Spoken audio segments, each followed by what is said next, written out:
আসসালামু আলাইকুম ওয়া রাহমাতুল্লাহি তাআলা ওয়া বারাকাতুহু। আপনারা সকলে ভালো আছেন? ইনশাআল্লাহ। আলহামদুলিল্লাহ বলেন। ভালো রেখেছেন কে? আল্লাহ। এজন্য আল্লাহর শুকরিয়াটা আদায় করা দরকার। আর সূচনা লগ্নে আপনারা যদি মনে খুব ব্যথা না নেন আর যদিও আপনাদের কাছে আমি একেবারে নূতন পরিচিতি আজ, ইতিপূর্বে কোনো মাহফিলে মনে হয় জামবাড়িয়া এই জায়গায় আমি কোনো মাহফিলে আসি নাই। তো আল্লাহ পাক এনেছেন যখন মহাসম্মানিত সভাপতি মহাশয়, পূর্বের বক্তা অনেক ওয়াজ নসিহত আপনাদেরকে শুনিয়েছেন। আমার সভাপতি সাহেব তিনিও বলছিলেন যে মাহফিলে আসার জন্য। তো আমি আপনাদের সন্তান তুল্য, ছোট ভাই তুল্য আপনাদেরকে বলছি, আল্লাহর রাস্তায় যদি একটু আসেন, প্যান্ডেলের নিচে সামিয়ানার ভিতরে, আপনার জীবনের খানিকটা গুনাহ মোচন হবে, সওয়াবও হবে, দ্বীন ও শরীয়তের কিছু জ্ঞান ও চর্চা হবে, আর সঙ্গে সঙ্গে দুনিয়াবি স্বার্থ যেটা সেটা হলো তাওয়ারুকের একটা ব্যবস্থা থাকবে। এই জন্য সবাইকে বলছি, আসেন, ভিতরে আসেন, বসেন। আর এই মুহূর্তে আপনাদেরকে যদি কেউ কিছু মনে না নেন, আমি একটু বলছিলাম যে সামনের দিকে যদি আসতেন মনে হয় একটু ভালো লাগতো। যদি অসুবিধা হয় বসবেন, ওখানে বসবেন, আর যদি অসুবিধা না হয় মনে হয় একটু সামনের দিকে আসলে বসতে ভালো হয়। আউযু বিল্লাহি মিনাশ শাইতানির রাজীম। বিসমিল্লাহির রহমানির রহিম।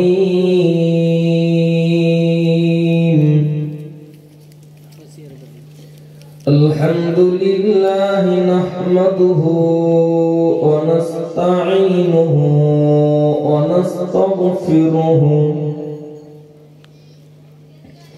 ওয়া নু'মিনু বিহি ওয়া নাতাওয়াক্কালু আলাইহি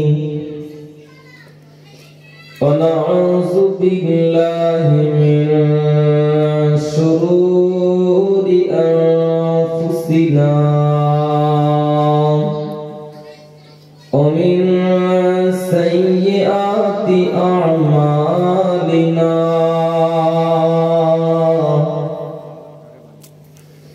من يهده الله فلا مضل له ومن يضلله فلا هادي له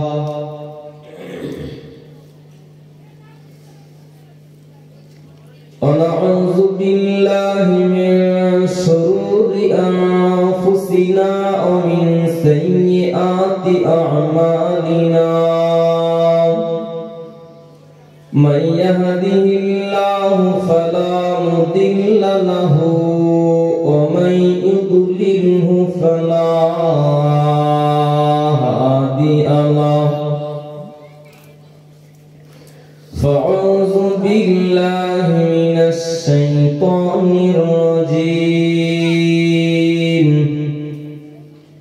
بسم الله الرحمن الرحيم. الذي أرسله بالحق بشيرا ونذيرا وداعيا إلى الله بإذنه وسراجا منيرا. فأعوذ بالله من الشيطان الرجيم. إن الله وملائكته يصلون على النبي या अय्युहल्लज़ीना आमनू सल्लू अलैहि वसल्लिमू तस्लीमा अल्लाहुम्मा सल्लि अला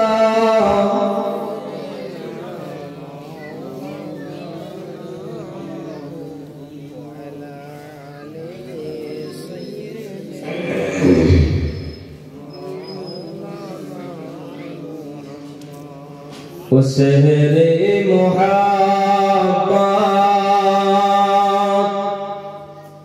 जहाँ मुस्तफा ही वहीं घर बनाने को दिल चाहता है वहीं घर बनाने को दिल चाहता है ओ सोने से कर ओ चांदी से माटी नजर में बसाने को जी चाहता है नजर में बसाने को दिल चाहता है ओ शहरे मुहब्बत जहाँ मुस्तफा ही वही घर बनाने को दिल चाहता है वही घर बनाने को दिल चाहता है जिहादे मोहब्बत की आज गोजी जिहादे की आवाज गूंजी कहा हंज़ला ने ए दुल्हा से आपने इजाजत अगर दो को जाने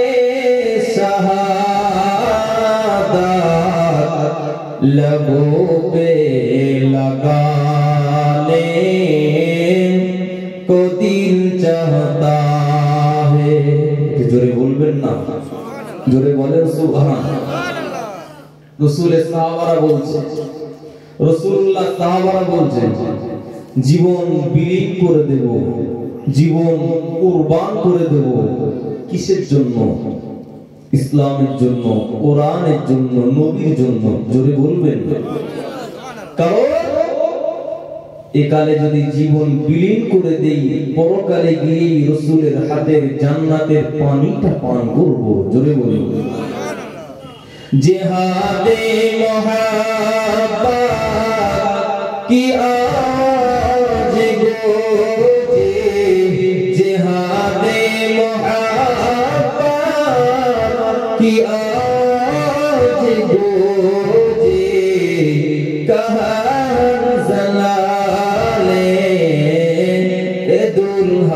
से आपने इजाजत अगर दो को जामे शहादा लबों पे लगाने को दिल चाहता है अल्लाहुम्मा सल्ले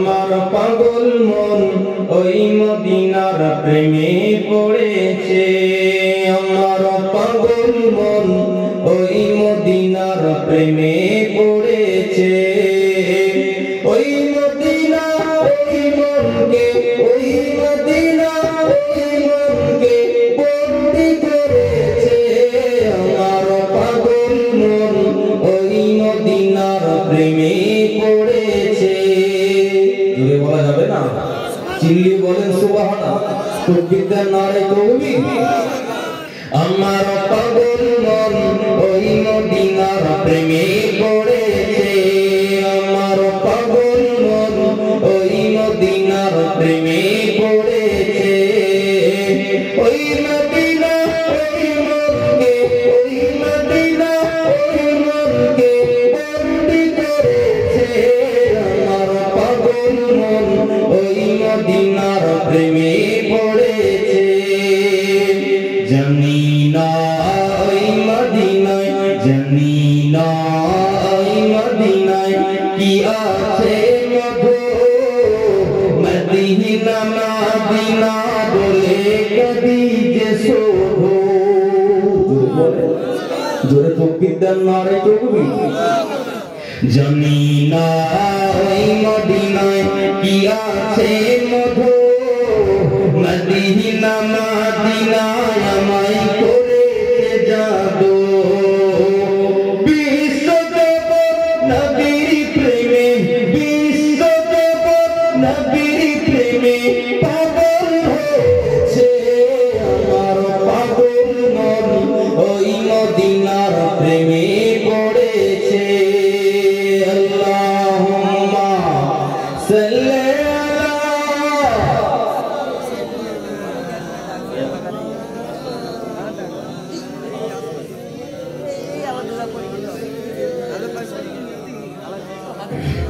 নবী আমার জানের জান আমার প্রাণের প্রাণ নূর নবীজি দেখার করে মন করে অঞ্চল নবী আমার জানের জান আমার প্রাণের প্রাণ ওই নবীকে দেখার লাগি মন করে অঞ্চল মদিনার সবুজ মিনার মদিনার সবুজ মিনার মনটা ছুঁয়েছে আমার পাগল মন ওই মদিনার প্রেমে পড়েছে আমার পাগল মন ওই মদিনার প্রেমে পড়েছে নবীর জিয়ারতে যাব নবীর জিয়ারতে যাব এই তো কামনা দয়ার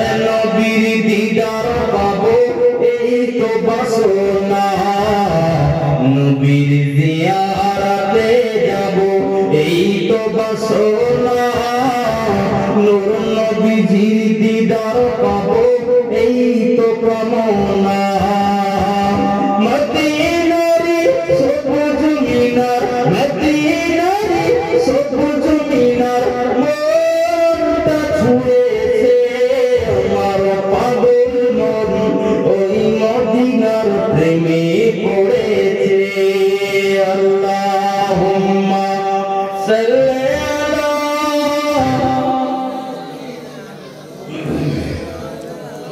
وعلى آل سيدنا একটু কলেমায়ে জিকির লা ইলাহা ইল্লাল্লাহ লা ইলাহা ইল্লাল্লাহ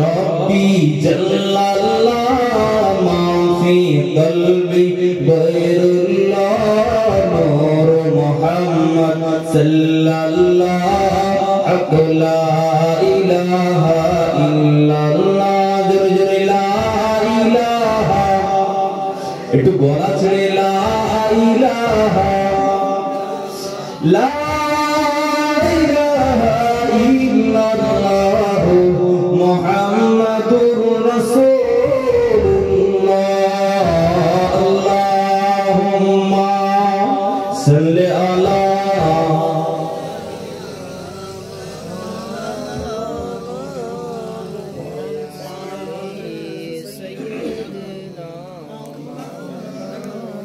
الحمدلله أما بعد فأعوذ بالله من الشيطان الرجيم يا أيها الذين آمنوا ادخلوا في السلم كافة ولا تتبعوا خطوات الشيطان قال رسول الله صلى الله عليه وسلم ما الميت في قبره إلا كالغريق المتغوّر ينتظر طعمة تلحقه من أخيه أو أبيه أو صديق له أو كما قال عليه الصلاة والسلام إلى آخر الحديث صدق الله العلي العظيم সর্বপ্রথম শুকরিয়া জানাই মহিয়ান গরিয়ান সর্বশক্তিমান আল্লাহ সুবহানাহু ওয়া তাআলার রাজ দরবারে যে মহান আল্লাহ এই মুহূর্তে পারতেন আপনাকে আমাকে দুনিয়াবি অনেক হারাম কাজের সঙ্গে জড়িয়ে রাখতে, এটা কি আল্লাহ পারতেন না? পারতেন তো নাকি? আবার এই টাইমে অনেক মানুষ দেখেন বসিরহাট বদরতলা হসপিটালে বেডে শুয়ে শুয়ে রোগের জন্য যন্ত্রণায় করুণ মিনতি করছে, কাতরাচ্ছে, কাঁদছে, আছে না নেই? কিন্তু আল্লাহ পাক আপনাকে আমাকে রোগ মুক্ত করে, অ্যাক্সিডেন্ট বিপদ আপদ মুক্ত করে তার সাথে এই জান্নাতি মজমায় আসার এবং বসবার মতো সুযোগ করে দিয়েছেন। শুকরিয়া স্বরূপ দরবারে ইলাহিতে জানাই, সকলে বলেন আলহামদুলিল্লাহ। প্রিয় রাসূলের মাজার মুকদ্দাসে অসংখ্য দরুদ এবং সালাম। ভূমিকা ছাড়াই সকলে একই সুরে সুর মিলিয়ে বলি সাল্লাল্লাহু আলাইহি ওয়াসাল্লাম।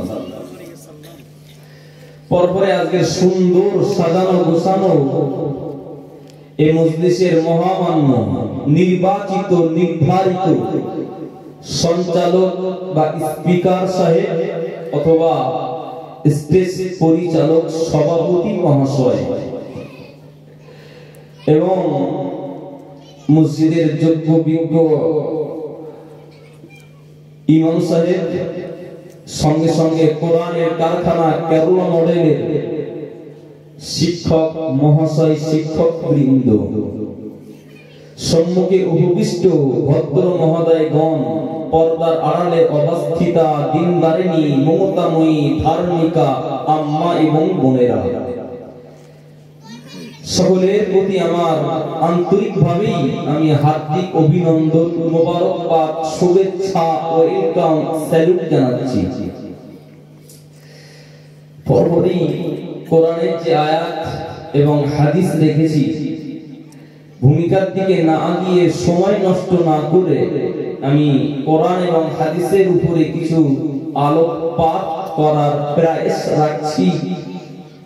বাকি আল্লাহর মোবারক মর্জি, আল্লাহ পাক আমার নাপাক জবান থেকে কিছু আলোচনা করিয়ে নেন। একটু জান খুলে বলেন আল্লাহুম্মা আমিন। ভাই আমার, আমি কোরআনের একটি আয়াত তেলাওয়াত করেছি, যে আয়াতটি হয়তো অনেকের কানে পড়লেও ইতিপূর্বে পড়তে পারে। কোরআন শরীফ 2 পারা 11 ছাপা সূরাতুল বাকারা।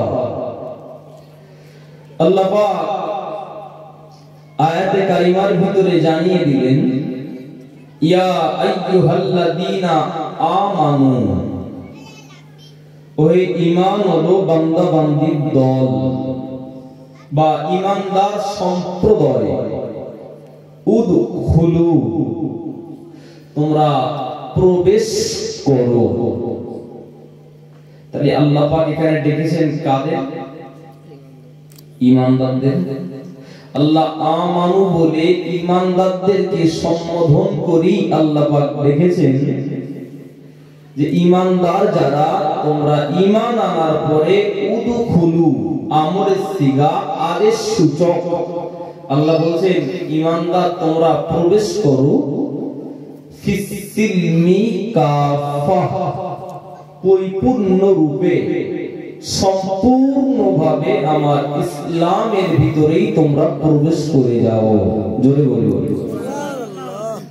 আমরা একটা জায়গায় অনেক সময় আমরা গুলিয়ে ফেলি, জড়িয়ে ফেলি।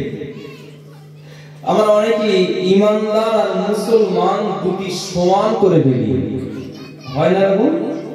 কিন্তু ঈমানদার আর মুসলমান কিন্তু দুটি এক জিনিস নয়। মুসলমান হতে গেলে তাকে ইসলাম মানা লাজিম, আবশ্যকীয়। ইসলাম মানলে পরে ব্যক্তিটি মুসলমান হবে। তো এই মুসলমান হতে গেলে, ইসলাম ওয়ালা হতে গেলে আগে গোড়ায় শর্ত আছে ঈমানদার হওয়া। কি হওয়া বলেছি বাবা? ঈমানদার। আচ্ছা বলুন তো, ঈমানদার কাকে বলে? বাংলা ঈমানদারের ব্যাখ্যা কি? ঈমান এর ব্যাখ্যা কি বাংলা? ঈমানের বাংলাটা বিশ্বাস না? ঈমান এর বাংলাটা হলো বিশ্বাস, যেটাকে আমরা আরবিতে বলি ঈমান, ওরই বাংলা হলো বিশ্বাস।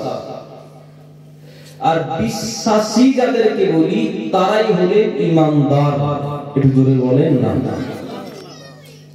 আচ্ছা, এবারে আপনাদের কাছে 2 নম্বর কোশ্চেন আমার, মুসলমান কাদের বলা হয়?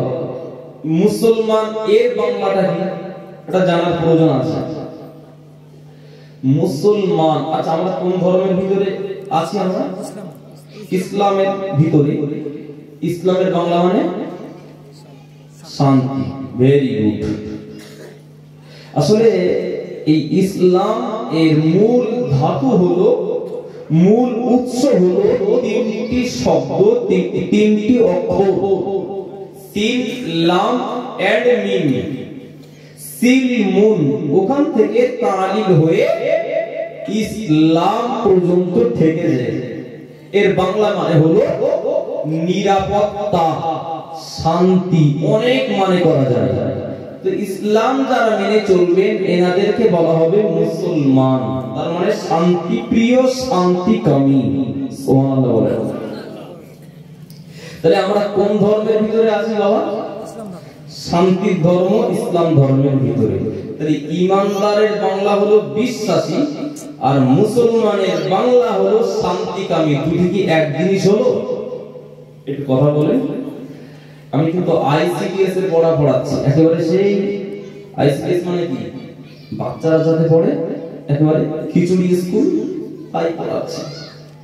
বিশ্বাস করে হাজার যদি আপনি নেকির কাজ করেন, যতই আপনি তাহাজ্জুদের নামাজ পড়েন, 5 ওয়াক্ত নামাজ পড়েন, সুন্নাত, নফল, ওয়াজিব, মুবাহ, মুস্তাহাব, যত ভালো কাজ আছে, নেকিমূলক কাজ আছে, সব কাজ যদি আপনি করেন, ঈমানের জায়গায় যদি ঘাটতি থাকে, আপনার নেকির কাজ আপনাকে উপকৃত করতে পারবে না। এইজন্য ঈমানের বিষয়ে আলোচনা করছি, অসুবিধা নেই তো? তাই এখান থেকে আমরা বুঝি ঈমানদার মানে বিশ্বাসী। এখন ঈমান কি জিনিস, কয়টি বিষয় বিশ্বাস করতে হবে, একটা প্রশ্ন আপনাদের কাছ থেকে আমার কাছে অলরেডি আসবে, আমি অ্যানসার দিয়ে দিই। আমার সোনার মানিকেরা, নওজওয়ানেরা, তরুণেরা, ও জনবেড়িয়া জানেরা, ও যুবকেরা, আব্বারা, মায়েরা, বোনেরা, নবী আমার দিন দুনিয়ার বাদশা হাবিবুল্লাহ নবী জনাবে মুহাম্মদুর রাসূলুল্লাহ সাল্লাল্লাহু আলাইহি ওয়াসাল্লাম নবী আমার মদিনার মসজিদে নববী শরীফে বসে আছেন এক গুচ্ছ সাহাবায়ে কেরামরা বসে আছেন ওই মুহূর্তে মজলিসে একজন আগন্তুক ব্যক্তি হাজির হলেন ও ভাইয়েরা একজন আগন্তুক ব্যক্তি এসে আপনার নবী আমার নবী আল্লাহ নবীকে সালাম দিলেন আসসালাতু ওয়াসসালামু আলাইকা ইয়া রাসূলুল্লাহ হাবিবাল্লাহ আসসালাতু ওয়াসসালামু আলাইকা ইয়া রাসূলুল্লাহ হাবিবাল্লাহ ও আমার ভাইয়েরা আল্লাহ নবী সালামের জবাব দেওয়ার পরে দেখতে পাওয়া গেল এই ব্যক্তি সাহাবায়ে কেরাম থেকে ঘাড়গুলি ডিঙিয়ে আগিয়ে গিয়ে আল্লাহর নবীর সম্মুখে বসে গেলেন। একটু জোরে বলুন। হাদিসের কথা বলছে নির্যাস, তবে এক্ষুনি বুঝবেন না। জি দেখবেন কোনো কিছু একটা ছড়াতে গেলে আগে কিন্তু জায়গাটা ঠিক করা লাগে না।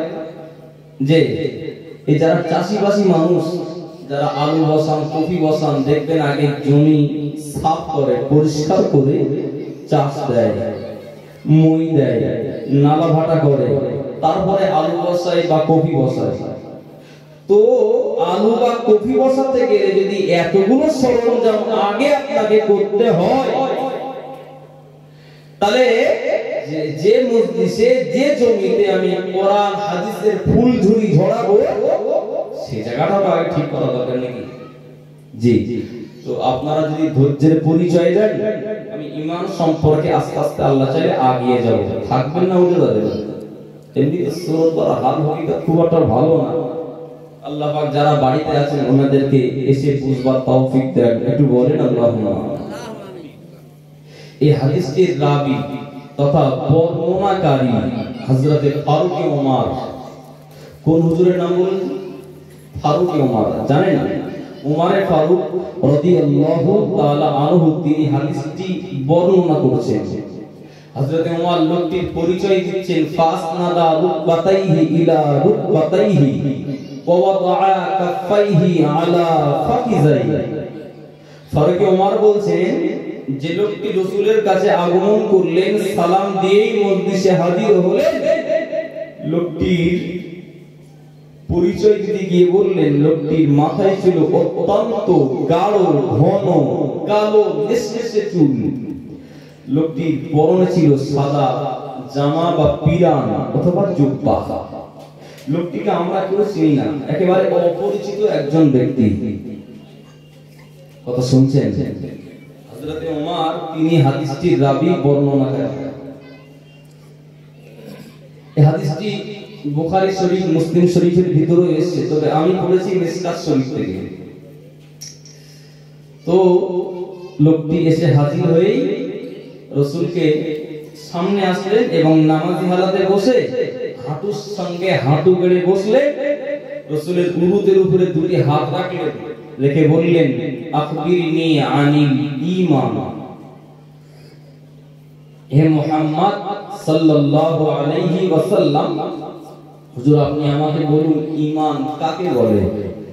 কি কাকে বলেছি? আর আজকে ঈমানের উপরেই তো আলোচনা করব বললাম, ঈমান ইসলামের উপরে। আমার সোনামণিরা, নওজোয়ানেরা, তরুণেরা, ও নবীর বান্দা বান্দিরা, হযরতে ফারুক ওমর ওমরে ফারুক রাদিয়াল্লাহু তাআলা আনহু হুজুর আমার বর্ণনাকারী, হুজুর আমার বর্ণনা করতে গিয়ে বললেন ওই লোকটি এসে নবীকে সালাম দিলেন, আসসালাতু ওয়াসসালামু আলাইকা ইয়া রাসূলুল্লাহ, আসসালাতু ওয়াসসালামু আলাইকা ইয়া হাবিবাল্লাহ। আল্লাহ নবী সালামের জবাব দেওয়ার পরে ওই লোকটি বললেন আখবিরনি আনিল ঈমান ইয়া মুহাম্মদ সাল্লাল্লাহু আলাইহি ওয়াসাল্লাম।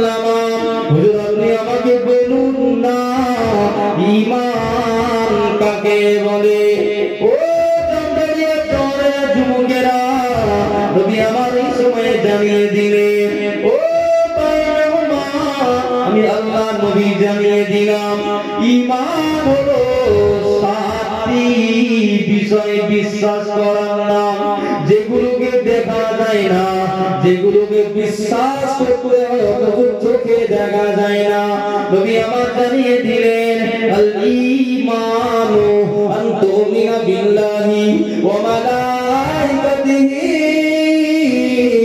ওয়া কুতুবিহি ওয়া রুসুলিহি ওয়াল ইয়াউমিল আখির ওয়াল কদরি খাইরিহি ওয়া শাররিহি মিনাল্লাহি তাআলা ওয়াল বা'সি বা'দাল মাউত। বলে আল্লাহু আকবার।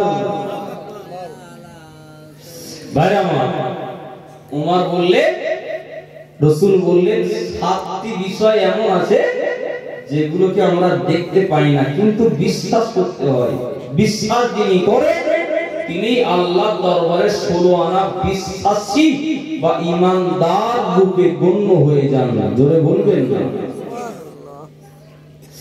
ও নবী আমার সময় জানিয়ে দিল, ও বায়ারাতুক মেহমান, আমি নবী পাক জানিয়ে দিলাম, নম্বর 1 আল্লাহকে এক বলে বিশ্বাস করা।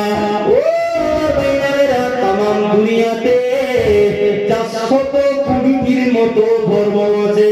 ও সোনার মানিকেরা, নওজোয়ানেরা, তরুণেরা, কিছু কম বেশি হতে পারে। ও ভাইয়েরা, আপনারা বলুন, ঈমানদারদের বিশ্বাস হলো এক আল্লাহ বিশ্বাস করে না, দ্বিতীয় আল্লাহ বিশ্বাসী। আমরা এক আল্লাহ বিশ্বাসী তো। এই পৃথিবীতে বহু মানুষ আছে যারা দ্বিতীয়বাদে বিশ্বাসী, কেউ বা তৃতীয়বাদে বিশ্বাসী, অথবা কেউ বা আছে বহুত্ববাদে বিশ্বাসী। কিন্তু ঈমানদার যারা, আল্লাহর দরবারের খাঁটি মুসলমান যারা, এরা কয় আল্লাহ এদের মন ভরে? এক আল্লাহ। এটাই কিন্তু আমাদের বিশ্বাস, এবং এই মর্মে বিশ্বাস করি আল্লাহ পাক আমার নবী, আপনার নবীকে সর্বশেষ নবী রূপেই পৃথিবীতে পয়দা করেছেন। কথা ঠিক না ভুল? এটা আমাদের ঈমান নাম্বার 1।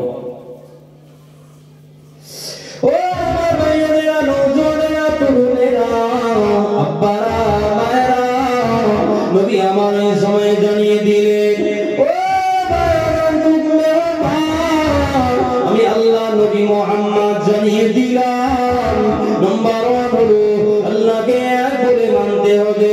ওই আল্লাহ পাকের জান্নাত আছে, আল্লাহ পাকের জাহান্নাম আছে। মরণের পরে,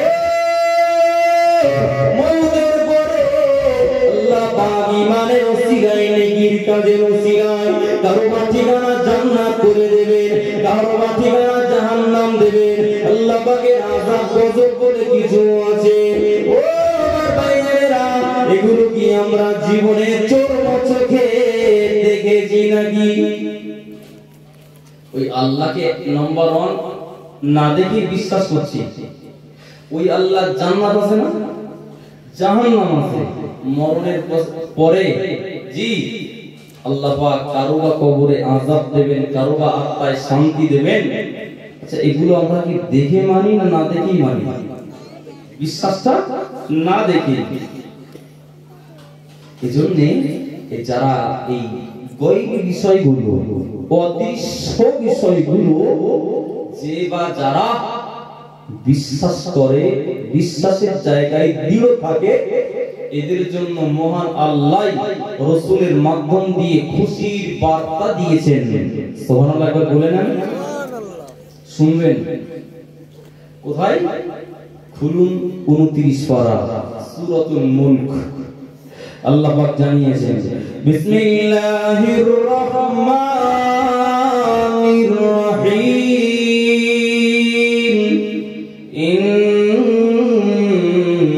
ইন্নাল্লাযীনা ইয়াখশাউনা রাব্বাহুম বিল গায়ব লাহুম মাগফিরাতুন ওয়া আজরুন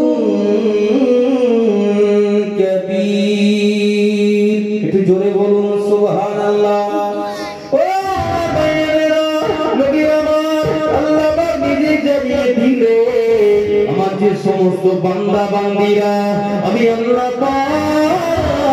আমাকে না দেখে ভয় করবে, আমি আল্লাহ আমাকে না দেখে ভয় করবে, আমার জান্নাত জাহান্নামকে যারা না দেখে বিশ্বাস করবে, ও আমার ভাইরা শুনে রাখেন আল্লাহ পাক নিজেই জানিয়ে দিলেন ওই সমস্ত ভয় করবে ওরা বান্দা বান্দীদের তামাম জীবনের গুনাহ আমি আল্লাহ বান্দা বান্দা করে মাফ করে দেব।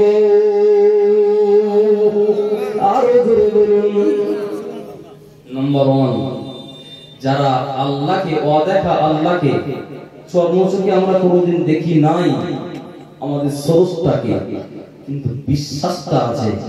বিশ্বাসটা যারা 16 আনার জায়গায় 16 আনা, 100-এ 100 বিশ্বাসের জায়গায় যারা নিগুড় অটল দৃঢ় অবিচল থাকবে, এদের জন্যই মহান আল্লাহ নম্বর 1 খুশির বার্তা দিয়েছেন যে এদের তামাম জীবনের গুনাহ আমি আল্লাহ এরকম গোপনে গোপনে মাফ করে দেব।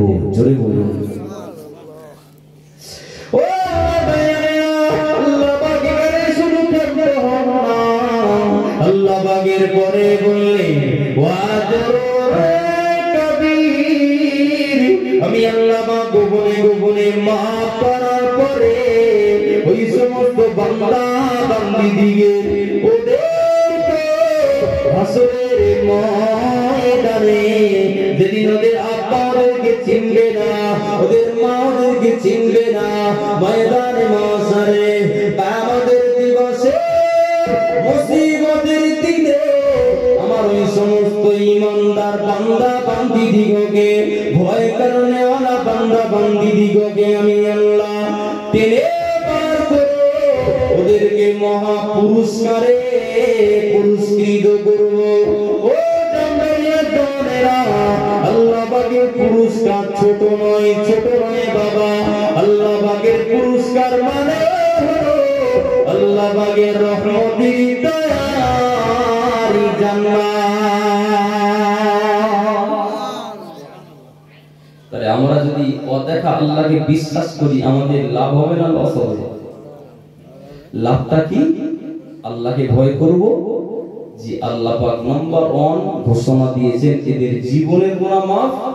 নাম্বার 2 বোনাস, বিশ্বাসের ওসিলায় ভয় করার ওসিলায় আমি আল্লাহ এদেরকে মহা বড় পুরস্কারে ভূষিত করব।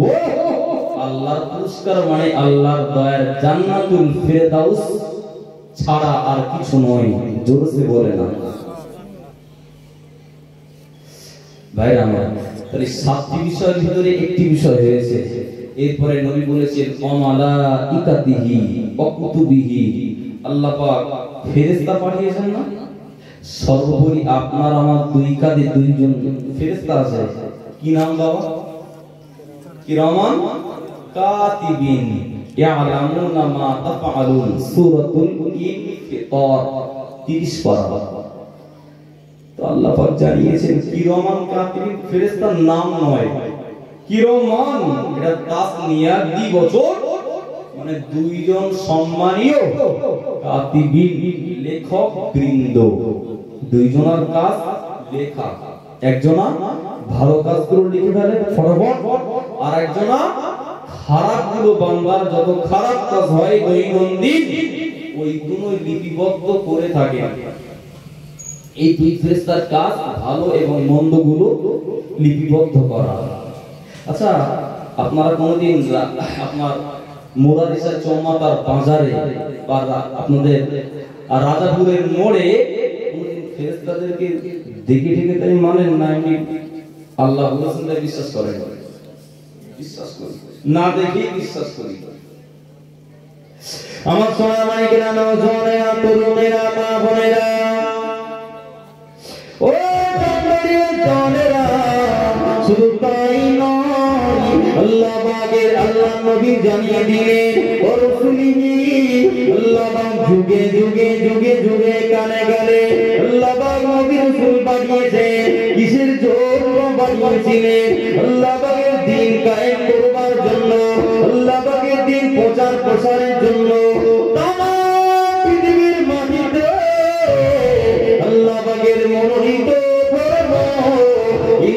ইন্নাদ-দীনা ইনদাল্লাহিল ইসলাম। আল্লাহ পাকের মনোনীত ধর্মকে প্রচার প্রসারের জন্য, ওই ধর্ম প্রচারের জন্য আল্লাহ পাক যুগে যুগে কালে কালে মহান আল্লাহ পাক নবী রাসূল পাঠিয়েছেন, কাদের জন্য পাঠিয়েছিলেন? আপনার আমার মতো সাধারণ যারা হেদায়েত ছাড়া, বেধর্মীয় মানুষ যারা, দিনহারা মানুষ যারা, কোরআন ভোলা যারা, এদেরকে কোরআন বানানোর জন্য, আল্লাহ পাকের দ্বীন দাঁড় করানোর জন্য, ইসলাম প্রতিষ্ঠা করবার জন্য আল্লাহ পাক যুগে যুগে কালে কালে নবী রাসূল পাঠিয়েছেন। ও জানবাড়িয়া চলেরা, সর্বোপরি আপনার নবী, আমার নবী তো জানের বাদশাহ হাবিবুল্লাহ, আমরা কি চর্ম চোখে দেখে বিশ্বাস করি না না দেখে? না দেখেই মানি। আমাদের নবীর আগে লক্ষ লক্ষ নবী রাসূল এক এক করে দুনিয়াতে এসেছিলেন, সবারই কাজ ছিল লা ইলাহা ইল্লাল্লাহ। মনে করেন নবী ইব্রাহিমের দায়িত্ব তো ইব্রাহিম খলিলুল্লাহ, তাই না? নবী ইব্রাহিমকে আল্লাহ পাক পাঠিয়েছেন, তার দায়িত্ব হলো লা ইলাহা ইল্লাল্লাহ, ইব্রাহিম খলিলুল্লাহ।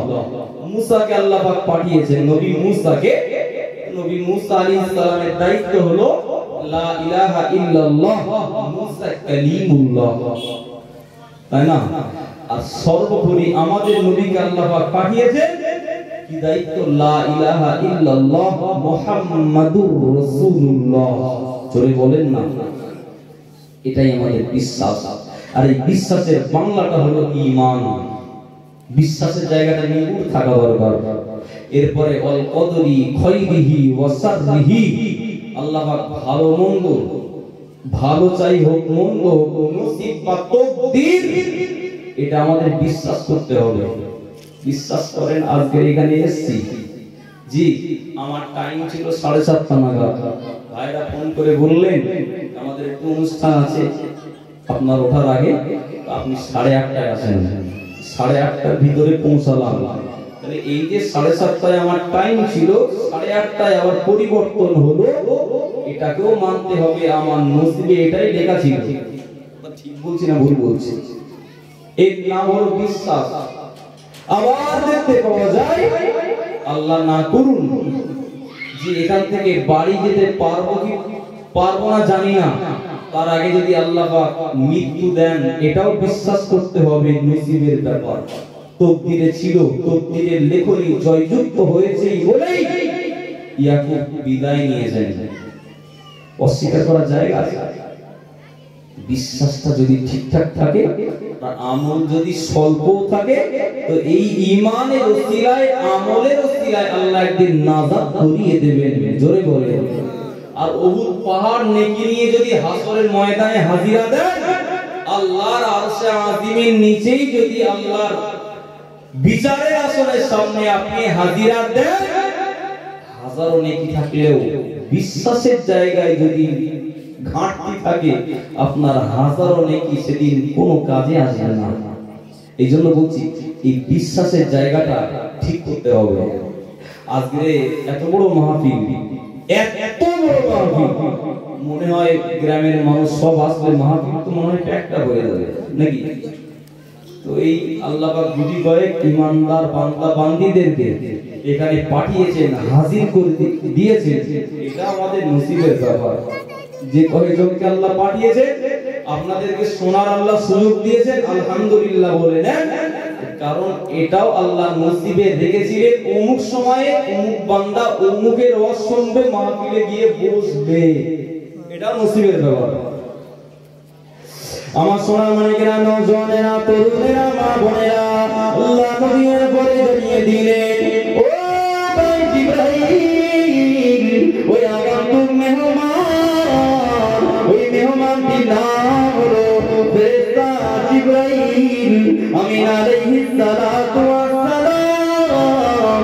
আল্লাহ পাক ওই আল্লাহ নবী ফেরেশতা জিবরিলকে ডেকে বলেছিলেন, ইয়া জিবরাইল, আপনি শুনে রাখেন, ঈমানের পরে বাদাল মাউত আল্লাহ পাক মৃত্যু দেবেন মৃত্যুর পরে আল্লাহ পাক এই দুনিয়ার জমিনে আল্লাহ পাক কিয়ামত সংঘটিত করবে কিয়ামতের মাঠ কায়েম করবেন ওই কিয়ামতের ময়দানে মাশারে আল্লাহ পাক আমাদেরকে আবার তুলবেন হাসরের ময়দানে বনি আদমরা আবার আল্লাহর হুকুমে জিন্দা হয়ে যাবে অথচ কিয়ামত আমরা দেখি নাই ঈমানদার যারা বিশ্বাস আমরা করি কোরআন পড়ে হাদিস পড়ে ওলামাদিগের ওয়াজে বিশ্বাস করি মানে কিয়ামত একদিন হবেই হবে এই বিশ্বাস আমরা 100 এর ভিতরে 100 করি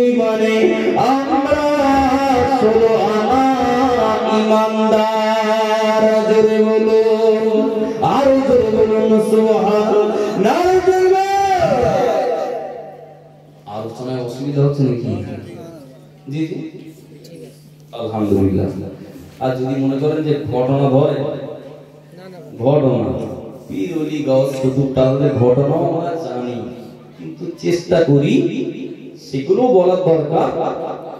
তো কোরআন হাদিসের বাণী শুনবার জন্য শ্রোতা ভাইরা গ্রামবাসীরা চাঁদা তুলে বক্তাদেরকে নজরানা দিয়ে বক্তাদেরকে দাওয়াত করে আর সেখানে যদি তরমুজের খোলা দিয়ে চালিয়ে দিই 2 ঘন্টা আল্লাহর দরবারে কৈফিয়ত দিতে হবে না হবে না? এই হুজুরেরও কৈফিয়ত দেওয়া লাগবে। এই জন্য আপনাকে নির্যাস কিছু কোরআন হাদিসের তথ্য সম্বলিত আলোচনা শোনাচ্ছি।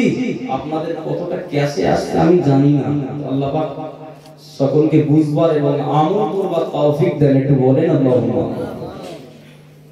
লোকটিকে এই 7টি বিষয় নবী পাক বললেন যে অপরিচিত ব্যক্তি এসেছিলেন, ওই অপরিচিত ব্যক্তিকে রাসূল বলছেন এই 7টি বিষয়। লোকটি শুনে বলছে সাদাক্তা ইয়া মুহাম্মদ, হুজুর আপনি সত্য বলেছেন। একটু জোরে বলুন। আচ্ছা আপনি সত্য বলেছেন, যে ব্যক্তি প্রশ্ন করেছে সেই ব্যক্তি রাসূল জবাব দিলেন। লোকটি জবাবগুলো শুনে বললেন হুজুর আপনি সঠিক বলেছেন, সাদাক্তা আপনি সত্য বলেছেন। আচ্ছা প্রশ্নটা শুনে কেমন মনে হচ্ছে? লোকটি কি সাধারণ কোনো ব্যক্তি নাকি? আমি আপনার রাজাপুর মসজিদ মোড় থেকে ভাইরা আমাকে বললেন যে ভাই ওখান থেকে বাই টার্নিং নেবে, এই জলকার পার হয়ে আবার বাই ঢুকবেন। আমি কয়েকজনের কাছে জিজ্ঞাসা করলাম, আমি তো চিনি না।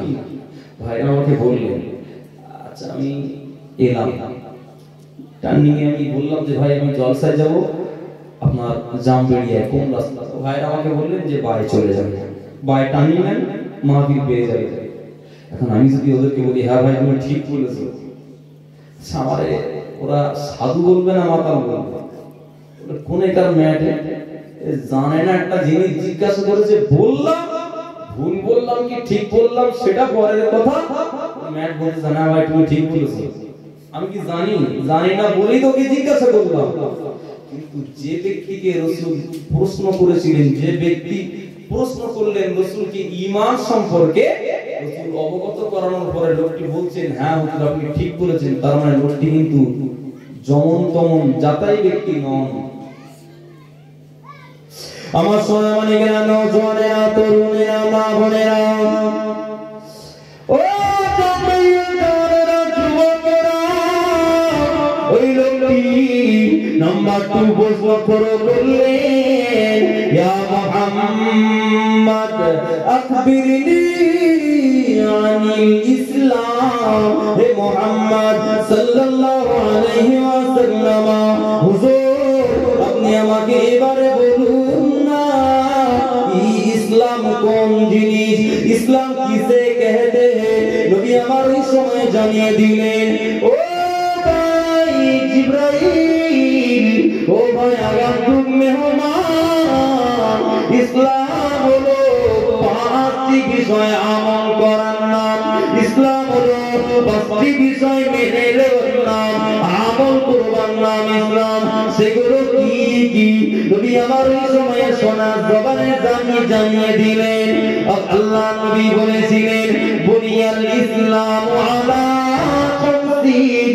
শাহাদাতু আল্লা ইলাহা ইল্লাল্লাহ ওয়া আন্না মুহাম্মাদার রাসূলুল্লাহ ওয়া ইকামাস সালাহ ওয়া ইতা'আজ যাকাত ওয়া তাসুমার রমাদান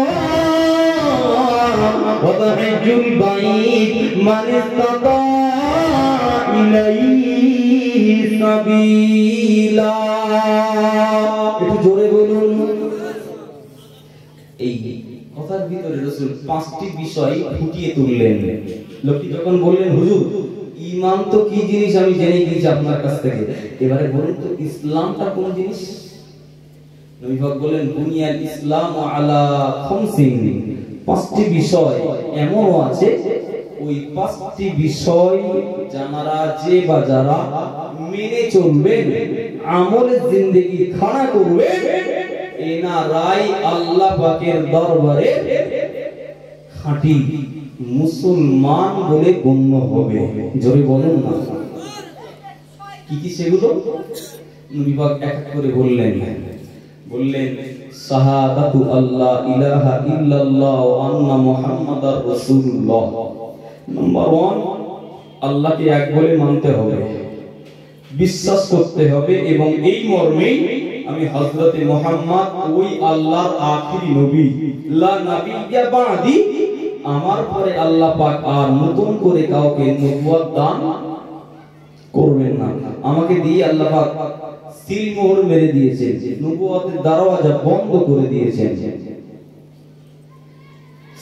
ও ভাইয়েরা, নবী আমার দিন দুনিয়ার বাদশা হাবিবুল্লাহ নবী জনাবে মুহাম্মদুর রাসূলুল্লাহ সাল্লাল্লাহু আলাইহি ওয়াসাল্লাম জানিয়ে দিলেন, ও মেহমান, আমি হযরত নবী মুহাম্মদ জানিয়ে দিলাম শাহাদাতু আল্লা ইলাহা ইল্লাল্লাহ ওয়া আন্না মুহাম্মাদার রাসূলুল্লাহ ওয়া ইকামাস সালাহ।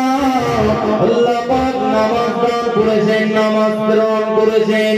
ও ছেলেরা, আল্লাহ পাক নামাজ দিয়েছেন, নামাজ 5 ওয়াক্ত নামাজ আদায় করতে হবে। নবী আমার পরে বললেন, ওয়া ইতা'আজ যাকাত, বছরে হিসাব বসে, বছরে অঙ্ক করে একবার যাকাত আদায় করতে হবে। নবী আমার পরে বললেন, ওয়া তাহজ্জুল বাইত মান ইসতাতা ইলাইহি সাবিলা। এরপরে আমি নবী জানিয়ে দিলাম, আল্লাহ পাক সুসংগতি সম্পন্ন ব্যক্তি যারা, এদের উপরে আল্লাহ পাক লাইফে গোটা জীবনে একটাবার হজ করা ফরজ করে দিয়েছে। একবার হজ করতে হবে তামাম জীবনে। এইগুলো যিনি মানবেন উনি হলেন খাঁটি মুসলমান। তবে যাকাত এবং হজ করা এটা সকলের জন্য প্রযোজ্য নয়, প্রযোজ্য নয়। একজন গরিব মানুষ যার দিন আনা দিন খাওয়া, এরকম ব্যক্তি তো দেশে ঘরে 2-4টা পাওয়া যায়। এর উপরে হজ করাও ফরজ না, যাকাত দেওয়াও বলেন ফরজ নয়। আর হজ তাদের উপরই ফরজ হবে যে সারা বছরে, এক কথায় যাদেরকে আল্লাহ পাক সঙ্গতি সম্পন্ন ব্যক্তি বানিয়েছেন, জামবেড়িয়া থেকে আরব্য ভূমি পর্যন্ত, কাবা বাইতুল্লাহ শরীফ পর্যন্ত পৌঁছাতে যতটা অর্থের প্রয়োজন, কতটা অর্থ আল্লাহ পাক যাদেরকে দিয়েছেন, তাদেরকে হজ করা জীবনের লাইফে একবার ফরজ। ফরজের বাংলা মানে কি বলেন? আবশ্যকীয়, করতেই হবে। তো নবী নাম্বার 1 বলেছেন নামাজ আদায় করতে হবে। কি আদায় করতে হবে? নামাজ কায়েম করতে হবে। আমার সোনা মায়েরা, নামাজ কায়েম করা মানে নিজে নিজে নামাজ পড়া না, নামাজ কায়েম নয়। নিজে নিজে নামাজ পড়া না, এটা নামাজ কায়েম নয়। আমি নামাজ পড়বো, আমি নামাজ আদায় করবো, আমার অধীনস্থ যারা, আমার সন্তানাদি, আমার ছেলে কিংবা মেয়ে, আপনার স্ত্রী এদেরকে নামাজের তালিম দেওয়া, এদেরকে নামাজের তালিম দেওয়া, নিজে নামাজ পড়া আর নামাজের মশাল্লাটি পাশে বিছিয়ে দেওয়া, আপনার ছেলের জন্য নামাজের পাটিটি বিছিয়ে দেওয়া, এই নাম হলো নামাজ প্রতিষ্ঠা করা। জোরে বলুন।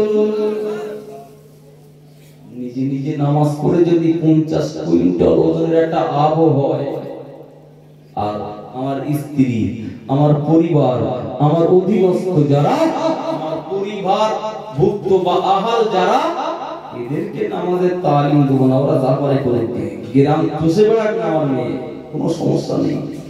এই হাল হকিকত যদি হয়, বিশ্বাস করেন ও নামাজ আপনাকে নাজাত করাতে পারবে না, পারবে না, পারবে না। কারণ হক হয় দুই প্রকার, এক হয় হুকুকুল্লাহ, আর একটি হক হুকুকুল ইবাদ, একটা বান্দার হক, একটা আল্লাহর হক। তো নামাজ আমার ছেলে মেয়ে অধীনস্থ এদেরকে নামাজের তালিম দেওয়া, এটা বান্দার হক। হুকুকুল্লাহ আমি নিজে মনে করেন নামাজ পড়ি না, শেষ বয়সে নামাজ পড়ছি, তওবা করছি, তওবাটা আল্লাহ জানে, তওবাটা নাসুহা যদি আল্লাহ পাক করে নিয়ে কবুল করে, তো বিগত জীবনে যত নামাজ আল্লাহর কাছে আমি কাজা করেছি, আল্লাহ চাইলে মাফ করে দেবেন। সন্তানাদি বান্দার হক যেগুলো নষ্ট করেছেন, ও বান্দা যত সময় ক্ষমা না করবে তত সময় ক্ষমা হবে না। এটাই হলো হুকুকুল ইবাদের অন্তর্গত। আল্লাহ পাক সকলকে মানবার তৌফিক দেন। একটু বলেন আল্লাহ। আজকে 27 রজব না, আজকে রাত, যদিও একেবারে আপনার সুস্পষ্ট সহিহ হাদিস থেকে বর্ণিত না থাকলেও আজকে রাতে কিন্তু 27 রজব তথা শবে মিরাজের রজনী, তাই তো নাকি? তো এই নিয়ে আপনার সোশ্যাল মিডিয়ায় বিরাট ভাবে তোলপাড় চলছে। এর সহি কোনো দলিল নেই, বিভিন্ন রকমের কমেন্ট, বিভিন্ন রকমের ছাড়া হচ্ছে, সে ঠিক আছে আপন জায়গা। তবে জানবেন, আমলের জন্য সহিহ হাদিসের উপরও আমল করার কোনো দোষ নেই। ফজিলাতের জন্য যখন দলিল দালাইল যখন কোন জায়গায় দিতে হয়, তখনই সহিহ হাদিস রাবি সহিহ হওয়া দরকার, জি বর্ণনাকারী সহিহ হওয়া দরকার, হাদিসটা সহিহ হওয়া দরকার, দেখতে হবে হাদিসটা মুনকার না খবরে ওয়াহিদ না মুতাওয়াতির, জি তখনই দেখার যোগ্য। তো আমলের দিক দিয়ে শবে মিরাজের রাতের বা দিনের যে ইবাদত, যে ফজিলত আমরা শুনি, ফজিলতের জন্য, সওয়াবের জন্য আমলের দিক দিয়ে কোনো বলেন দোষ নেই। এই আপনার শবে মিরাজের রজনী আল্লাহ রাসূল মিরাজ ঘটেছিল, আমরা সকলেই জানি না নাকি? রাসূল মিরাজে গেছিলেন না? আরে ভাই, এই পৃথিবীর জমিনে আল্লাহ পাক নবী মুসাকে আদরের নবী হিসেবে আখ্যায়িত করেছিলেন। নবী মুসা আলাইহিস সালামের জীবনী বলার জন্য বলছি না, জাস্ট একটু ওই জায়গাটা যেতে গেলে এগুলো না বুঝতে বুঝবেন না, এইজন্য বলছি, মন দিয়ে শুনেন। একটু তাকবীর দেন, নারায়ে তাকবীর, আর একটু ঝেড়ে মারেন, নারায়ে তাকবীর। কষ্ট পাচ্ছেন নাকি? অসুবিধা হচ্ছে না তো? আর একটু জোরে তাকবীর দেন, নারায়ে তাকবীর। রহমতে আলা নূরে মুজাসসাম সাহাবীরা তোর বানাই ওই নবীজির ঘাম, সাহাবীরা তোর বানাই নূর নবীজির ঘাম। রহমতে আলা নূরে মুজাসসাম সাহাবীরা তোর বানাই ওই নবীজির ঘাম।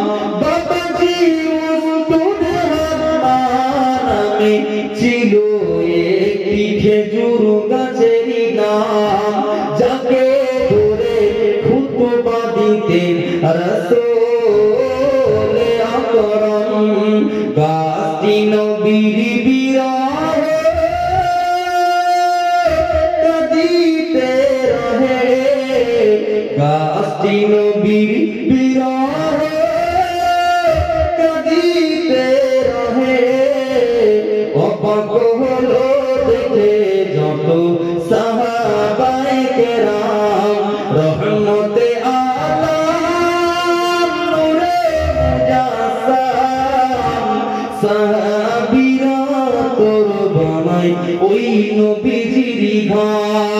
আল্লাহুম্মা সাল্লি আলা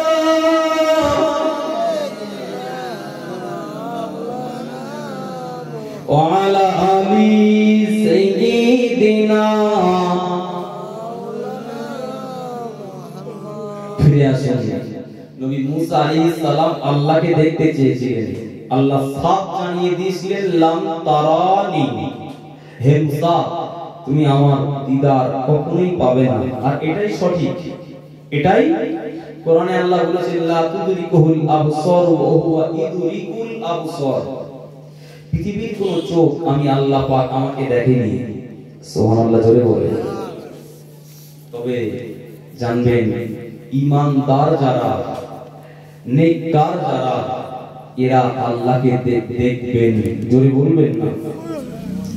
আল্লাহ পাক ওই জন্য কোরআনের ভিতরে জানিয়ে দিলেন লিল্লাযীনা আহসানুল হুসনা ওয়া জিয়াদা।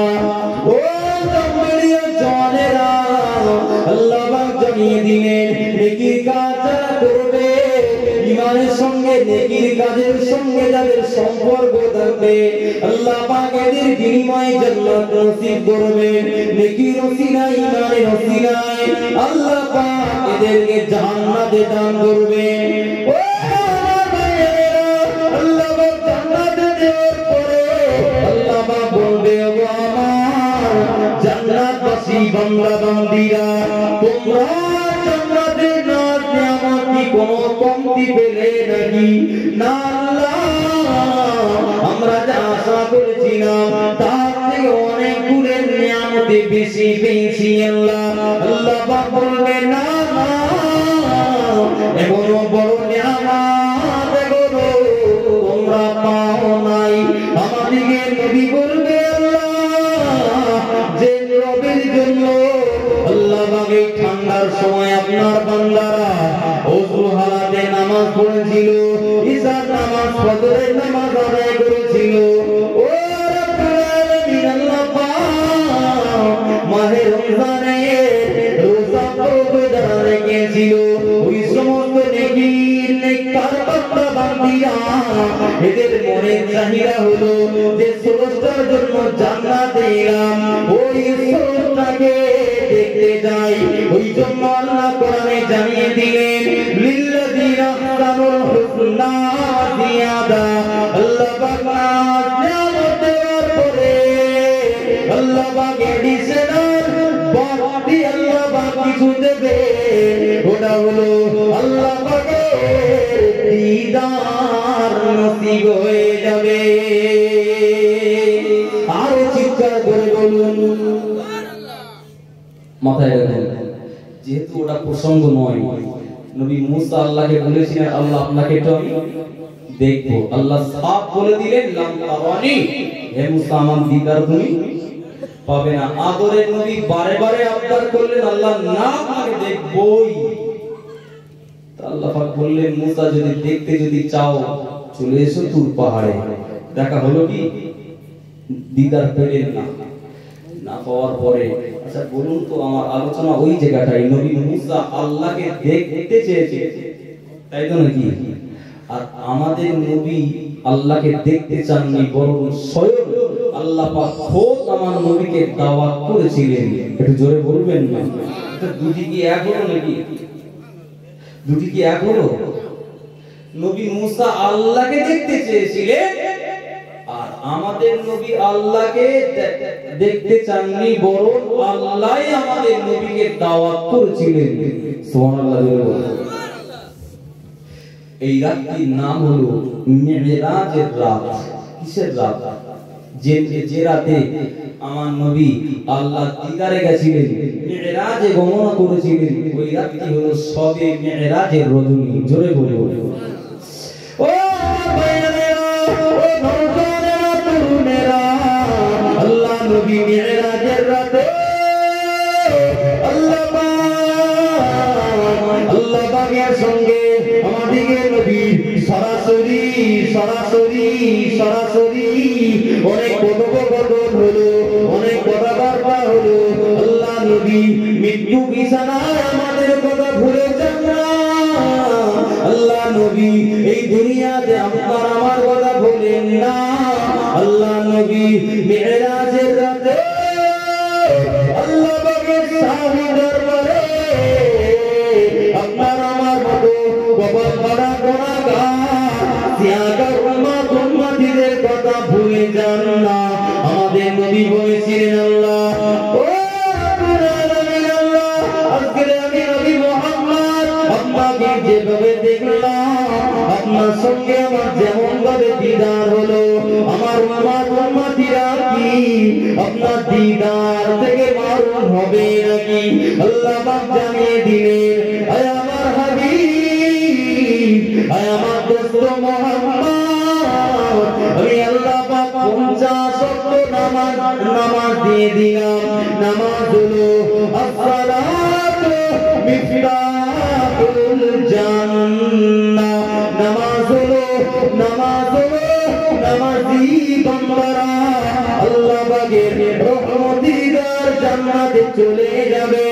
নামাজ হলো আল্লাহ পাকের রহমতিদার জান্নাতের চাবি। জোরে বলুন। কিন্তু সুবহানাল্লাহ তো বলেছেন আপনারা নামাজ কত ওয়াক্ত? প্রথম আল্লাহ পাক দিয়েছিলেন 50, তাই তো নাকি? কিন্তু আমাদের নবী যখন আল্লাহর কাছ থেকে ফিরে আসছিলেন নবী মুসার সঙ্গে দেখা হলো, তো অনেক ইস্তেকবাল স্যালুট ও ওয়েলকাম জানিয়ে নবী মুসা বললেন হে আল্লাহর রাসূল আল্লাহ পাক আপনার উম্মতির জন্য কি দিয়েছেন?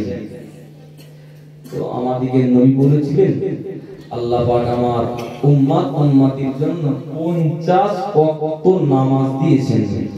নবী মুসা বললেন হবে না, চলে যান আল্লাহর কাছ থেকে কমিয়ে নিয়ে আসেন। আপনার উম্মত 50 ওয়াক্ত নামাজ পড়তে পারবে না। ঘটনা ইতিহাস আপনাদের সবারই জানা, স্মরণ করিয়ে দেওয়া।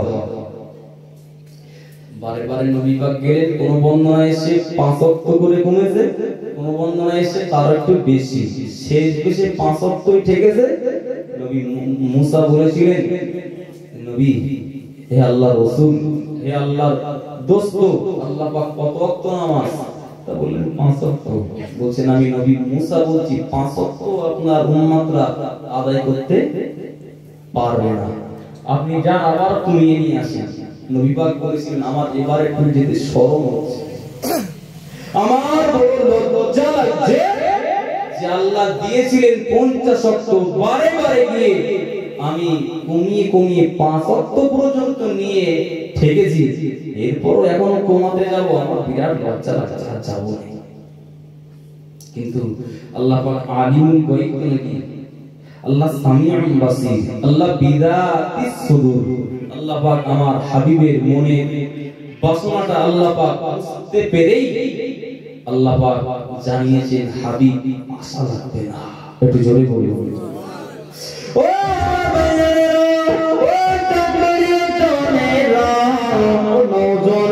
তরুণেরা আল্লাহ পাক জানিয়ে দিলেন আয় আমার হাবিব ও বন্ধু মুহাম্মদুর রাসূলুল্লাহ আমি আল্লাহ জানিয়ে দিলাম না না না আশা রাখবে না। আমি আল্লাহ জানিয়ে দিলাম ও বন্ধু মুহাম্মদ আমি আল্লাহ জানিয়ে দিলাম যাও তুমি চলে যাও।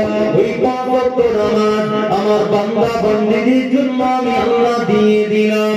নামাজটা 5 ওয়াক্ত ফরজ করে দিলাম, আবশ্যকীয় করে দিলাম।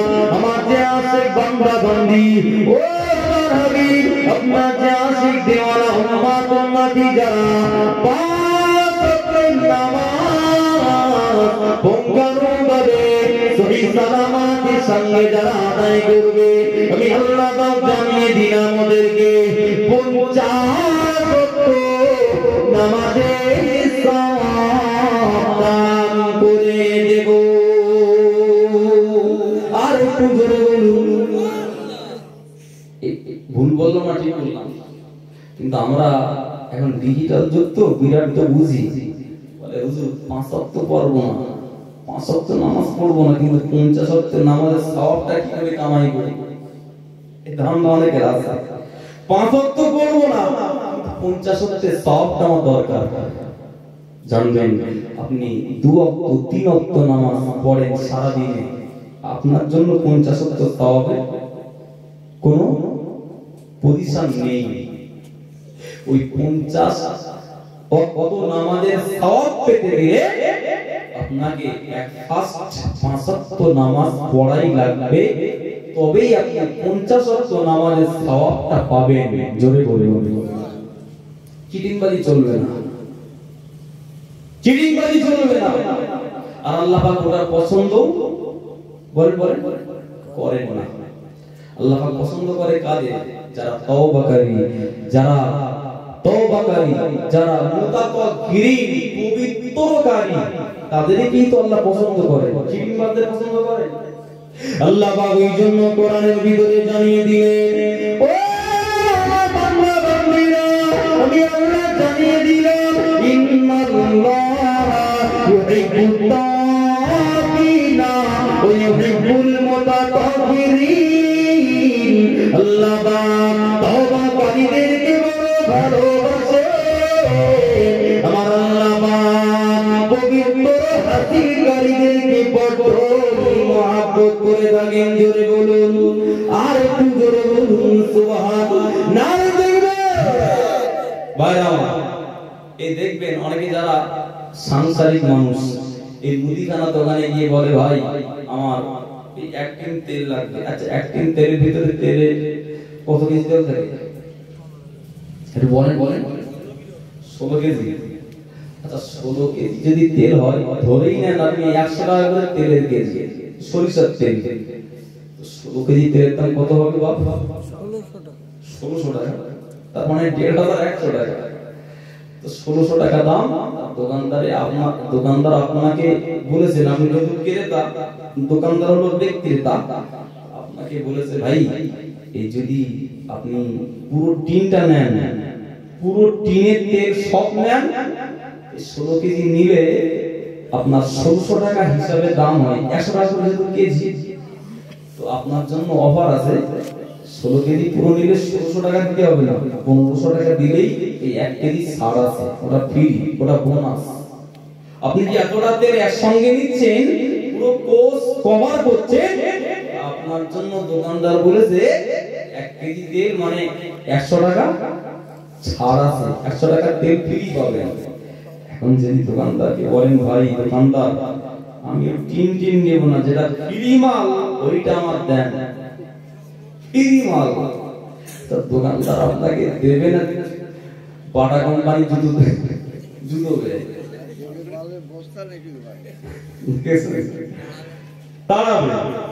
দোকানদার দেবে না। আপনি ডিম নেবেন, আচ্ছা 1 কিলো ডিমের ভিতরে ডিম থাকে কত? 30টা, ধরেই না 30টা। তো মনে করেন 7 টাকা করে পিস, দাম হবে কত? 3 7 21, তার মানে 210 টাকা। দোকানদার বলেছে, ভাই আপনি যদি এই কোর্স কমপ্লিট করেন, এই ডিমের তেলে যদি পুরো নিয়ে নেন 30টা ডিম, আপনার জন্য ছাড় আছে 2টো ডিম। তার মানে ওই 30টার ভিতরে 28টা ডিমের দাম দিলে আপনি 2টি বোনাস পাবেন। 7 7 14 টাকা আপনার জন্য ছাড়। কারণ আপনি তো দেখতেছেন আমার মতো আর মানে আপনার মতো বুদ্ধিমান কেউ নেই। আপনি বলতেছেন, ভাই ঠিক আছে কোনো সমস্যা নেই, ফ্রি মালটা আগে দাও, আমি টিম পুরো সব নেব না, 1 ট্রে মাল নেব না, ফ্রি মালটা লাগবে। দেবে না? দেবে না। ও ভাইয়েরা, নজরেরা, তরুণেরা, ও বন্ধুরা, জানেরা, আল্লাহ যে সমস্ত বান্দা বান্দীগুলো আল্লাহ পাকের ফরজ ওয়াজিব নামাজ পড়ে না, এরা 1 ওয়াক্ত 2 ওয়াক্ত 3 ওয়াক্তের নামাজ আদায় করে, আর যদি 50 ওয়াক্ত নামাজের সওয়াব কামাই করার চিন্তা ভাবনা করে, আল্লাহ পাক দেবেন না, আল্লাহ পাক দেবেন না। 2 ওয়াক্ত 3 ওয়াক্তের সওয়াব আপনি পাবেন ঠিকই, না, কিন্তু 50 ওয়াক্তের সওয়াব পাবেন না। 50 ওয়াক্ত নামাজের সওয়াব পেতে গেলে ওই 5 ওয়াক্তের পর আপনাকে কমপ্লিট করতে হবে। 5 ওয়াক্ত নামাজ যদি আপনি আদায় করেন, আল্লাহ শাহী দরবারে যদি কবুল হয়ে যায়, ও জামদানিয়া তরুণেরা যুবকেরা, আল্লাহ পাক দয়া করে, আল্লাহ পাক মেহেরবানি করে 50 ওয়াক্ত নামাজের সওয়াব আল্লাহ পাক মাহমুদে দান করে দেবে। আর একটু জোরে বলুন। তবে এখানে শর্ত আছে, নামাজটা যেন নামাজের মতো হয়, নামাজেরই মতো হওয়া লাগবে।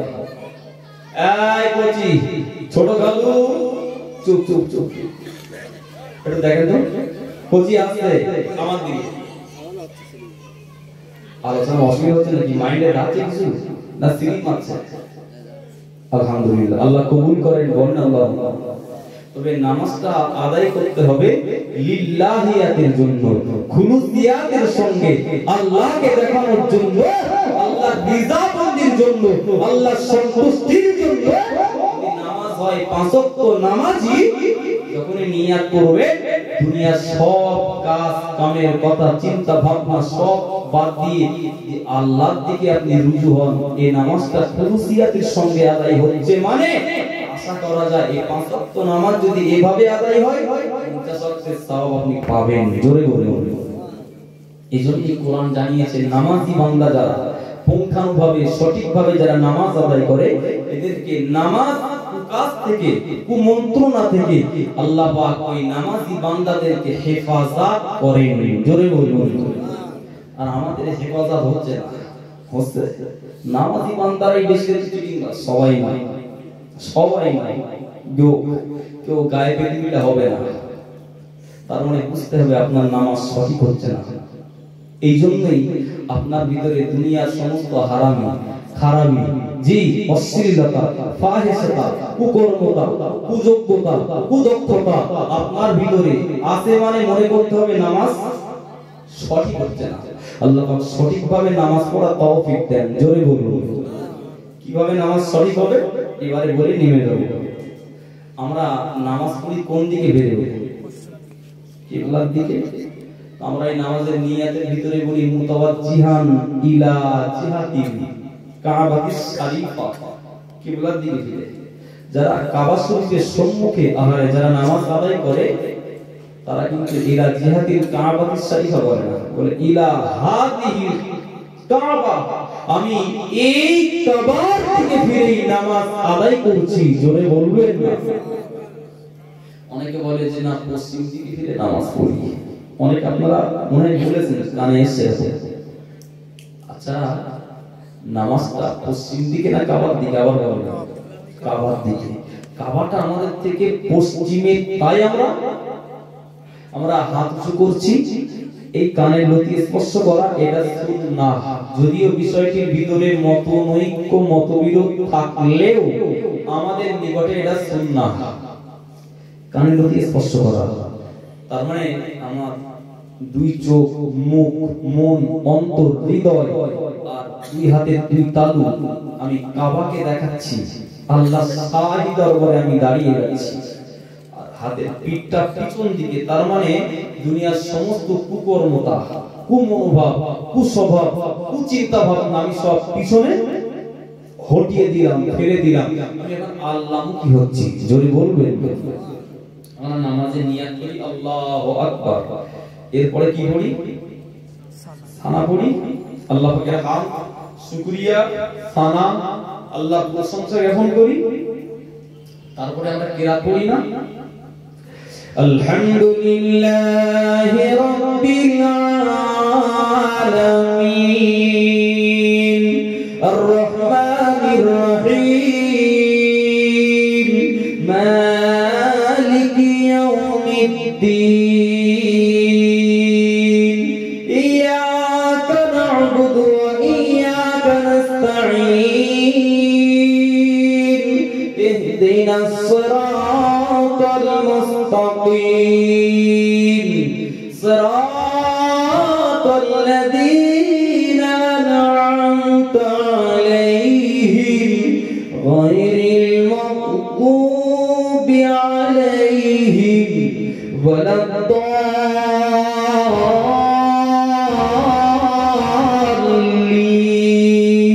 একটু বলেন আমিন, একটু বলেন আল্লাহুম্মা আমিন।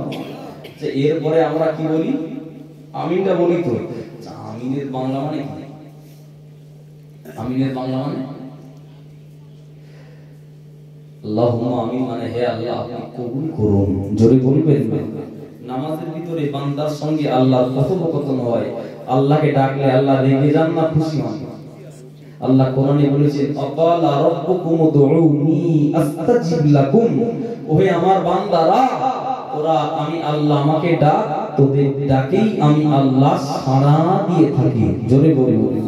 পৃথিবীর কোন রাজা মহারাজা, কোন কাউন্সিল মেম্বার, এমএলএ, মন্ত্রী, মিনিস্টার, ব্যারিস্টারের কাছে যাবে সকাল 10টা 11টা থেকে বৈকাল 4টে পর্যন্ত। এর ভিতরে আবার যদি কপাল ভালো হয় দেখা হবে, আবার রবিবার ছুটি, শনিবারে হাফ ডে, জি ভালো হলে দেখা হবে। কিন্তু আল্লাহর রাজ দরবার, রহমতের দরবার, আল্লাহ বান্দা বান্দির খুশির জন্য, বান্দা বান্দির স্বার্থে আল্লাহ অটোমেটিক্যালি ওপেন বা খুলে রেখেছেন। জোরে বলবেন না। নামাজের ভিতরে আমরা কি পড়ি? কি পড়ি শুনেন। আমরা নামাজের ভিতরে পড়ি আলহামদুলিল্লাহি রাব্বিল আলামিন। সমস্ত প্রশংসা আল্লাহ পাকের, যিনি বিশ্ব নিখিলের প্রভু, যিনি বিশ্ব নিখিলের পালনকর্তা। আল্লাহ পাকের বান্দা যখন পড়ে নেন আলহামদুলিল্লাহি রাব্বিল আলামিন, আমার আল্লাহ পাক ওই সময় ফেরেশতা দিগকে ডেকে ডেকে বলে, ও মালায়েকারা দেখো না, দেখো আমার বান্দা রোজগার করে, আমার বান্দা চাকরি বাকরি প্রচুর আছে, বিবি বাচ্চা প্রচুর আছে, কিন্তু সব কিছু উপেক্ষা করে আমার বান্দা ফজরের নামাজ এই ঠান্ডায় অযুটা বানিয়ে নিয়ে কম্বলের মহব্বত ত্যাগ করে, বিবি বাচ্চাদের মহব্বত ত্যাগ করে আমার বান্দা আমার নামাজের জন্য দাঁড়িয়ে গিয়ে আমি আল্লাহ পাককে বলছে আলহামদুলিল্লাহি রাব্বিল আলামিন। সমস্ত প্রশংসা আল্লাহ পাক আপনারই জন্য। আল্লাহ পাক ওই সময় জানিয়ে দেন, ও আমার বান্দারা, আমি আল্লাহ বান্দাকে জবাব দিলাম হামিদানি আবদি। আমার বান্দা আমি আল্লাহ আমার প্রশংসা জ্ঞাপন করেছে। আল্লাহ পাকের নামাজি বান্দা যখন এরপরে বলে আর রহমানির রহিম, আল্লাহ পাক ওই সময় জানিয়ে দেন আসনা আলাইয়া আবদি। দেখো না, দেখো ও আমার মালায়েকারা, আমার বান্দাগুলো আমি আল্লাহ আমার সালাত প্রদান করেছে। জোরে বলেন। যেগুলো পড়া হয় না, আমরা পড়ছি, আমরা মানে জানি না, আমরা আল্লাহর জবাব আমরা শুনতে পাই না, কিন্তু আল্লাহ কিন্তু অটোমেটিক্যালি জবাব দিয়েই যাচ্ছেন। কারণ আল্লাহ জবাব আল্লাহ দেবেন, তার উত্তর আল্লাহ আগে দিয়েছেন। উদউনি আস্তাজিব লাকুম। বান্দা তোমরা যে রাত্রে পড়ো আর যে দিনের বেলা পড়ো, তখনই আমি আল্লাহ আমাকে ডাকবে, আমি আল্লাহ তোমার দিকে ডাকে সাড়া দেব। জোরে বলুন। ও নামাজি বান্দাগুলো, আমরা যখন নামাজের ভিতরে পড়ে আয়াতটি তেলাওয়াত করি মালিক ইয়াউমিদ্দিন, আল্লাহ পাক ওই সময় জানিয়ে দেন, ও আমার ফেরেশতারা, আমি আল্লাহ জানিয়ে দিলাম মাজ্জাদানি আবদি। আমি আল্লাহ পাক জানিয়ে দিলাম আমার বান্দাগুলো আমি আল্লাহ পাক আমার বরাদ্দ জাহির করেছে। আল্লাহ পাকের বান্দা যখন এরপরে আয়াতটি তেলাওয়াত করে ইয়াকা না'বুদু ওয়া ইয়াকা নাস্তাঈন, এর মানে হলো আল্লাহ ও রব্বুল আলামিন, আল্লাহ পাক আমরা কেবলমাত্র আপনারই ইবাদত করি, আপনারই পূজা করি, আপনারই ইবাদত করি, ভান্ডারি কোন কীর্তন করি আল্লাহ ওয়া ইয়াকা নাস্তাঈন এবং সকল সর্বপ্রকারের সাহায্য সহযোগিতা আপনার কাছে চাহি আল্লাহ পাক ওই সময় জানিয়ে দেন ও আমি আল্লাহ জানিয়ে দিলাম হাদা বাইনি ওয়া বাইনা আবদি ওয়া আবদি মা সালাকা ও আমার মালাইকারা সাক্ষী থাকো আমি আল্লাহ জানিয়ে দিলাম আমার ওই নামাজি বান্দা আর আমি আল্লাহ দুজনের মাঝখানে আর কোনো পর্দা নেই আর কোনো পর্দা নেই আর কোনো পর্দা নেই আমার ওই নামাজি বান্দা আর আমি আল্লাহ আমাদের দুইজনের মাঝখানে একটা সম্পর্ক গড়ে গিয়েছে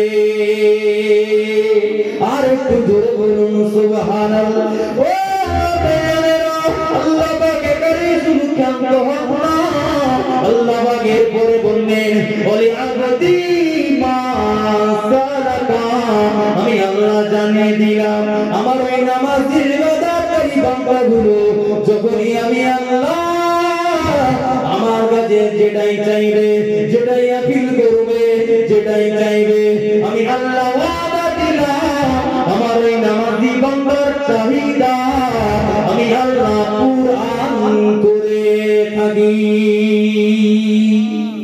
সুবহানাল্লাহ জোরে বলবেন না আরো জোরে বলো সুবহানাল্লাহ বলতে বলছি আপনারা কি কষ্ট পাচ্ছেন নাকি না জি জানেন একবার সুবহানাল্লাহ পড়লে কতটা লাভ হবে সুবহানাল্লাহ তো আপনি যদি মনে করেন যে মাহফিলে বসে ওয়াজ শুনতে হবে কেন এখানে বসে সুবহানাল্লাহ পড়লেও সওয়াব হবে বাড়িতে বসে সুবহানাল্লাহ সুবহানাল্লাহ তাসবিহ যদি আপনি নিয়ে যাবেন হাজার দানার তাসবিহ নিয়ে যদি যাবেন কোন মুফতি ফতোয়া দিতে পারবে না যে আপনার গুনাহ হবে বরং কি হবে সওয়াব হবে কিন্তু ওই সওয়াবটা নেওয়ার জন্য মাহফিলে কেন বসতে হবে অনেকে বলে না মাহফিলে বসলে কি হবে শুনে না জামবাড়িয়া জওয়ানেরা যুবকেরা মাহফিলে আসবেন বসবেন আমি গুনাহগার ইয়াকুব আলী বলছি মাহফিলে বসলে লাভ হবে তিন প্রকারের লিখে নেন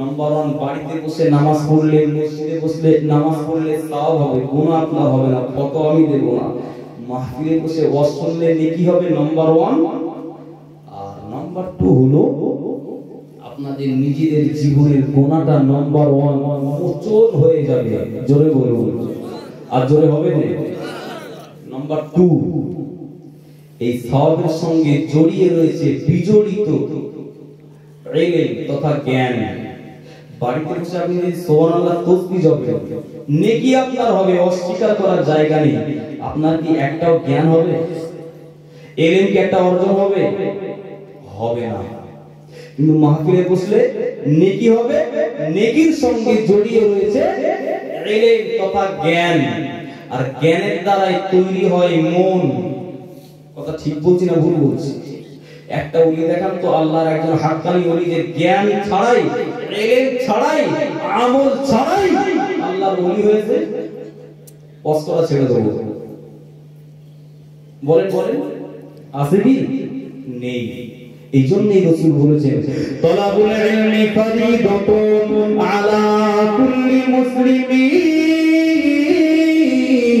আল্লাহ নবী ১৫০০ বছর আগে জানিয়ে দিলেন ও উম্মতিরা আমি আল্লাহ নবী জানিয়ে দিলাম দ্বীনের জ্ঞান অর্জন করা এটা হলো ফরজ করে দিয়েছেন মহান আল্লাহ একটু জোরে বলুন সুবহানাল্লাহ আল্লাহ নবী কিন্তু এটা বলেননি যে নেকির কাজ করা ফরজ আল্লাহ নবী নাম্বার 1 বলেছিলেন ইলম তথা দ্বীনের জ্ঞান অর্জন করাটাই ফরজ একটু জোরে বলুন